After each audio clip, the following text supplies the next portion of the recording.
Hello students. So today in this class we are going to read the poem The Sheet. Okay? The Sheet, S-H-E-T, Sheet. Now before we start the poem we should know what is a sheet. Okay? So let me tell you. So this is a picture of sheet that you can see on your screen. Now, a sheet is a small room, okay, which is away from the main house. And remember, it is a multi-purpose room which is used for sometimes for storing, sometimes for keeping things, sometimes to keep animals, sometimes to keep tools, and sometimes vehicles, etc. Okay, it is up to you what you want to keep in that house, small house. Okay, so now before reciting the poem, first we have to know who is the poet of the poem and about the poet, right? So the poet of the poem is Frank Flynn. You can see here, okay, in your book it's Frank Flynn. Now he was born in 6 December 1906 in Sydney. Sydney is a place. He was a Northern Territory based Australian doctor. Okay, not only poet but also doctor, author, and a missionary priest. Okay, and he is notable for his contributions to religion, medicines, and aboriginal welfare. Okay, he is not only a poet but also a doctor, author, and a missionary priest. Okay. Now, first I'll recite the whole poem for you. After that, I'll explain to you stanza wise. So, the title of the poem is The Sheet. There's a sheet at the bottom of our garden with a spider's web hanging across the door. The hinges are rusty and creak in the wind. When I am in bed, I lie and I listen. I'll open the door one day.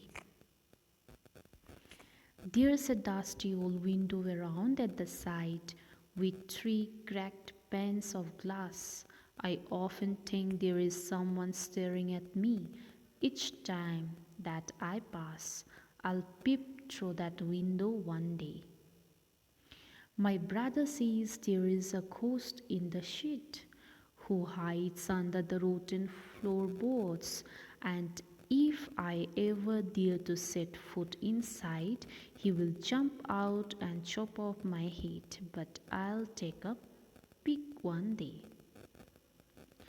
I know that there is not really a ghost. My brother tells lies to keep the sheet for his den.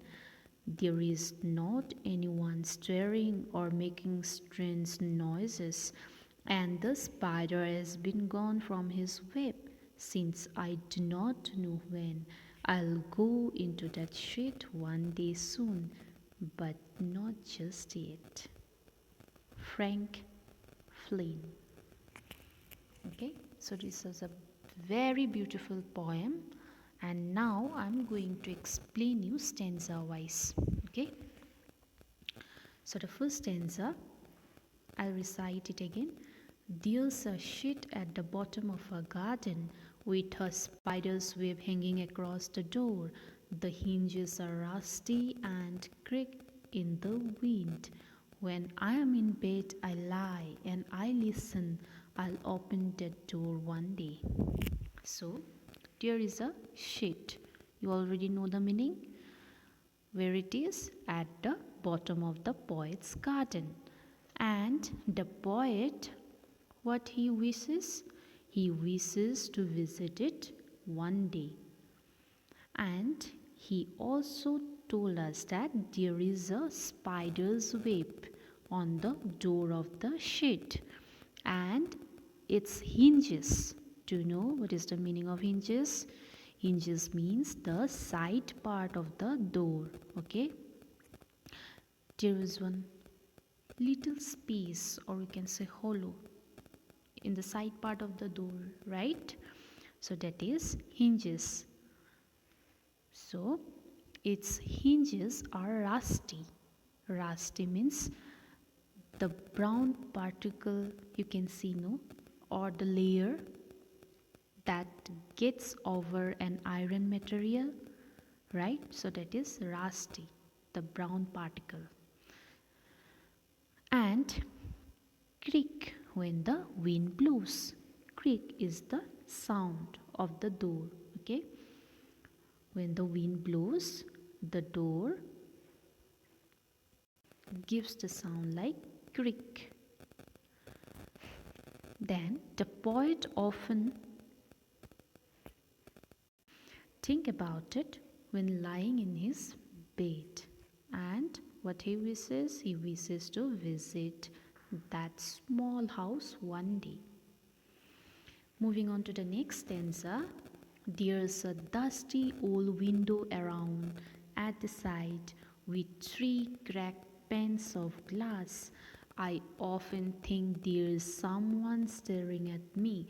Each time that I pass, I'll peep through that window one day. So, in the second stanza, the poet told us that on one side of the sheet there is a dusty window. Okay, and 3 of its window panes are broken. The poet feels as if someone stares at him through that window, and whenever the poet visits the shed, he would like to find out who lives there. Okay, he is very curious to know who lives in that small house. Okay, so he feels like from that dusty broken window someone is staring at him.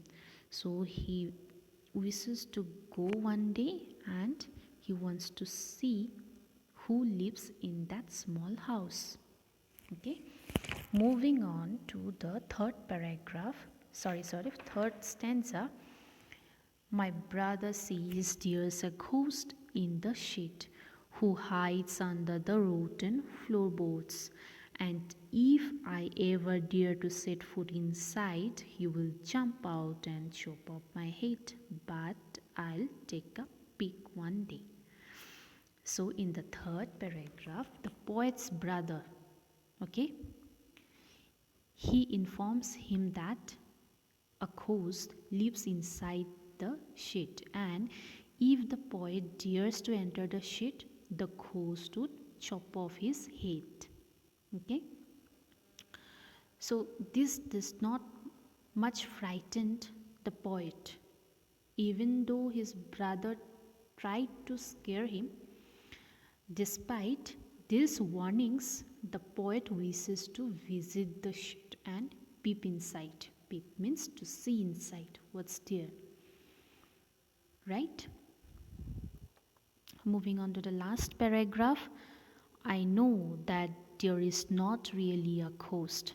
My brother tells lies to keep the shed for his den.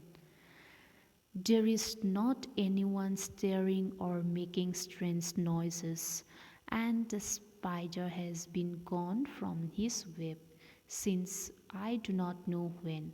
I'll go into that shed one day soon, but not just yet. So, in the last paragraph stanza, the poet told us that the poet is able to overcome his fears, right? He is able to understand that there is no ghost inside the shed. He understands that there is actually nobody inside the shed who stares at him or makes those strange noises. There is no one. The spider, too, is no longer there. His brother had been telling him lies because he wanted to retain the shit for his own self.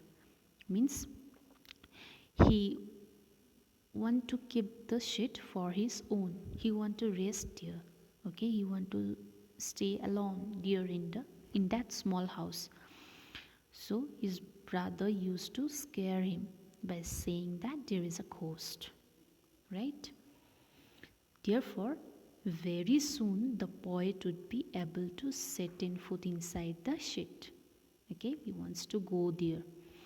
However, he says that this cannot happen immediately in the last line, but not just yet, right? So it will take time, but he wishes and he will visit that shit, the small house, one day. Okay? So now moving on to the new words. The first word is rusty. The meaning is affected by rust. So the word rusty can be used in sentence like my cycle had become rusty and needed a coat of paint. Okay? Means my cycle has like it catch some this brown particles, okay, in the iron part of the cycle. So the next word is creak, means squeaking sound. The sentence I could hear the creak of the door. I could hear the creak sound of the door. The third word is chop. CHOP. Chop means cut with a sharp tool. I helped my mother to chop the vegetable. Right? Then the last word is den. Den is actual word is the house of a lion. We all know. But according to the poem, okay, in the poem, den means an informal word for room to relax, to sleep, okay, or to rest. So the sentence is I have my own den, means I have my own rest room, or I have my own room. Okay, so that's all for today. So thank you.